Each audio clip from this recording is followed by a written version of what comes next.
Hello, I'm Sam from Jessup Says. The focus of my channel is to share and educate on how to buy less, buy better. It's not necessarily about buying less things, it's about buying something that fits its purpose perfectly and of course serves you for as long as possible. So it's now 2024 and I'm at the stage where my athletic clothing is at a point where my wife is telling me that it needs to go. And to be fair with her, I agree. There's maybe one or two too many holes and stains for even my liking. But the dilemma, as always when investing in something new, is what to purchase. What brand do I go to? For the last probably 15 years, I've been a fairly stalwart purchaser of Lululemon. I actually still have the very first shirt that I got from them. And although not worn much anymore, it actually looks in pretty good shape. Better shape than the stuff that I've accumulated over the last 3 or 4 years. And there is my problem. My go-to brand, Lululemon, has been declining in its quality over that last decade or so, to a point where when I go into the store today, I actually dislike the fabric choice. I dislike the cuts that they've chosen, and I dislike them so much that I actually just can't force myself to buy anything off their racks anymore. Whereas before, the cut fabric were amazing, and maybe over the last 4 or 5 years, the quality didn't last as long, but the fabric still felt good and they were still worth investing in. But now that fabric feels like too synthetic-y, too plasticky. And yes, I've touched all the different styles and all the different types of shirts that they have now, and I still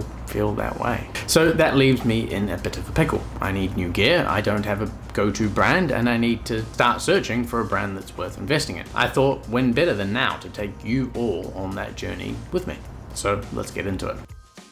So first, how I started is of course a classic Google. I Googled the best men's athletic clothing brands, and your usual suspects like GQ, Man of Many, Insider, New York Post, GQ again, Men's Health, Esquire, all offer their best 10 or best 20 or best 24, however many brands they found, and they all have their own list or generic list. But as far as I can tell, they're pretty much the exact same list, and none of them really say anything unique about the brand other than they're good. So we're going to have to dig a little bit deeper. So looking at these lists, I want to remove all the brands like Nike, Adidas. Although they make good clothes, they're not making them in what I would call a sustainable or a super quality way. The next tier up from those brands seem to be brands like Rhone, Gymshark, Etched, Outdoor Voices, and Vori. All offer a similar kind of experience, but to a slightly different audience. Above these, at least in my perception, is brands like Arc'teryx, which to me is probably the best outdoor brand out there, and they're absolutely at a premium, so not something I want to consider for today, something that's going to be a workhorse, something I'm going to wear all the time. To refine further, I want to look at what each brand's style and design is, and I want to look for something that's simple and classic,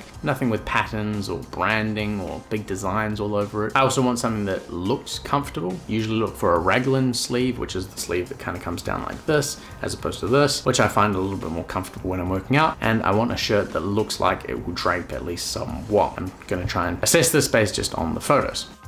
So looking at those mid-tier brands, Rhone has, it seems, the mix of all these things. Though they do offer a few more bold patterns, it looks like I'm going to be able to get something that's very simple, so they can stay in the running. Onto Gymshark, it looks like they have sort of the right design, the right shape, and they clearly understand gym culture very, very well. But I don't love the logos, and they're pretty much on every single thing they make, so I think I'm going to have to give Gymshark a miss. Similarly, Etched is a bit too streetwear-y for me. As much as I want to support an Australian brand, it's just really, I don't know, I don't fit that sort of tattered out aesthetic enough for the vibe that they're going for. Outdoor Voices is a pretty unique offering. The gear kind of looks like it's out of a 1990s Ralph Lauren catalog, and I mean that in a really good way. It might be slightly too outdoorsy in style, but it's definitely in contention, so we'll look at them. And finally, we have Vori, which at face value looks like it's a little bit more sort of luxury high-end athletic is sort of their target, more like sweatpants or, you know, fashionable sweatpants. It's all very simple, it's all very clean, but for some reason, I'm not sure about the silhouettes or the look of the fabric. So I don't know, maybe one to visit in the future. So that gives us Rhone or Outdoor Voices to explore in a bit more detail. Exciting. So let's get into how I would actually explore.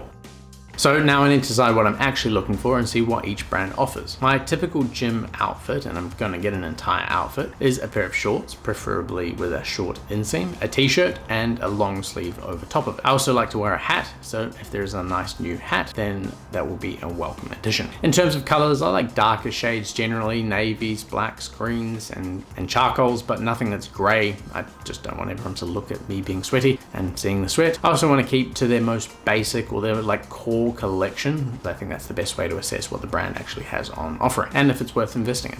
Starting off with a t-shirt and starting off with Rhone, it looks like they offer a ton of very similar looking short sleeve t-shirt, all with small fabric or design distinctions. It looks like their Essentials tee is out of stock, so that's out of the running. Their Swift short sleeve looks too lightweight for me. I like something that's sort of mid-weight, not that super lightweight stuff. The Vapor looks good, but it only has the sizing in a very small set of colors left in stock. And finally, there's the Rhone, which looks like it might be their signature shirt at a guess, and they offer that in a range of different colors, so that's a good start. The design and fabric look to check all my requirements. It's a raglan sleeve, it has minimal branding, and the fabric looks like a typical modern technical fabric. It has things like SPF 50 and anti-odor technology. All looks good so far. Now let's look at sizing, a part that everyone always is so sketchy about, but really it isn't that hard. For me, the chest is usually the best way to make sure it's going to fit, but it's not the only thing that I look at, so you have to use a bit of common sense here and there. My chest is about 108 to 110 centimeters, which puts me squarely in the large or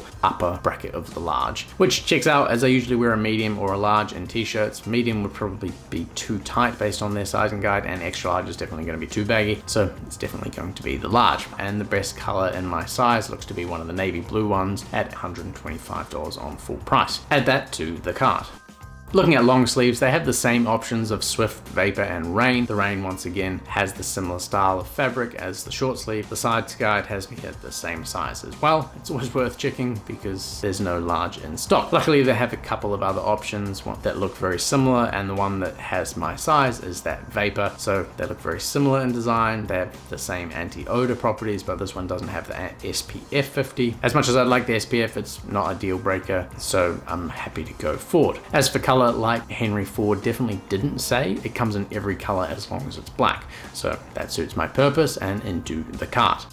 Rhone have 4 types of shorts, 3 which are designed to be worn as shorts. The Mako only offers a 9 and 7-inch inseam, too long so they're excluded, leaving the Mako Tech and the Swift short. Both have a waistband draw cord pockets. They come in lined or unlined options, and looks like the 6-inch Swift is probably the best option that I'm looking for, and it probably has the color that I want. So looking at sizing, and sadly their size guide is a little bit unusual, quite difficult to navigate. It references waist, which is way too high for a short. You really need a hip measurement to measure against, not a waist. Could be improved a lot, as that's really impossible to know. Actually, the website in general isn't the best when you're talking about out of stocks. There's no filters or anything, so really it's been a bit of a challenging shopping experience all over. Once again, I have to change, and it looks like I'm going to have to move to a Swift lined pair, and in a completely different color, this time a sage green, which is in my size and has the right inseam, which is a medium and 6-inch inseam. The color is nice, but might not go that nicely with a navy shirt, though I'm not really worried about that. It's not a fashion show, it's the gym.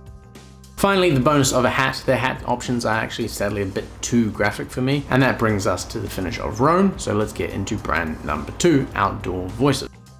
Outdoor Voices are a bit different to Rhone. They're a bit brighter, a bit friendlier in their color palette and their choices, so black actually might not be an option here, but I quite like their aesthetic overall, and the fabric choices seem to be pretty cool, so let's explore. For t-shirts, their Cloud Knit seems to be their most standard line for aesthetic sort of purposes, and again comes in both long and short sleeve options. That's going to make it easier to find the size. This size guide is only in inches, and that's not the end of the world, but it's at this point that I decided to check if they ship to Australia, and sadly they don't, damn it.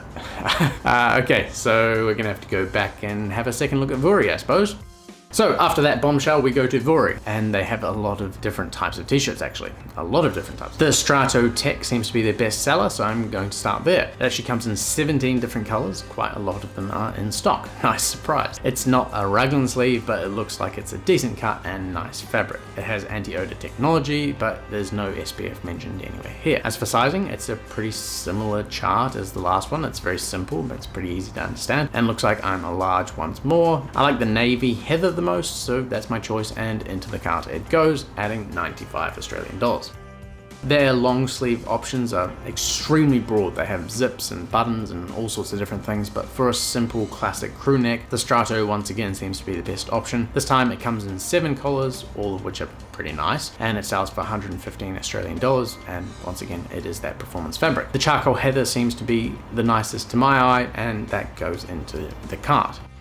For the shorts, they actually have a range of different inseams and different types of shorts, fabrics and cuts and purposes from casual through to sportswear. But for a 5-inch inseam, we're looking at the core short, which is their most sports focused one from what I can tell. These come in a huge 21 colors and they all have the same draw cord, lining and pockets, which is perfect. The size chart here is much better and easier to understand, and I'll be doing the same and ordering a medium in these. As for the color, option overload to be honest with you, but I think that the navy or the indigo navy works the best out of these ones, and they are in my size, so that's pretty cool. Once again, we add to the cart, adding 120 Australian dollars. And finally, hats, and Vori have a lot more selection than Rhone did, from 5 panels to trucker styles to a huge range of dad hats. But the one that stands out to me is the minimalistic cap in black. It looks simple and sleek and hopefully works as a nice workout hat. At $60, I am hopeful, bringing the total cart to 390 Australian dollars, and now we go on to the final step of my plan. Now, the final step of my plan is to consult with my wife, who gets the final say on which brand we go with and which cart we purchase and review. I guess, I hope she's not working right now. I'm gonna go and ask her and then come back and finish writing the script, so be right back. And there we have it. I will be eagerly awaiting the delivery when it arrives, at which point my Lululemon will be retired. I might do an initial impressions video. I'm going to get to wearing it pretty quickly, so keep an eye out for that and any following reviews on that clothing once it arrives. Thanks very much for watching, links in the description as always, and I look forward to seeing you guys all in the next one. Cheers.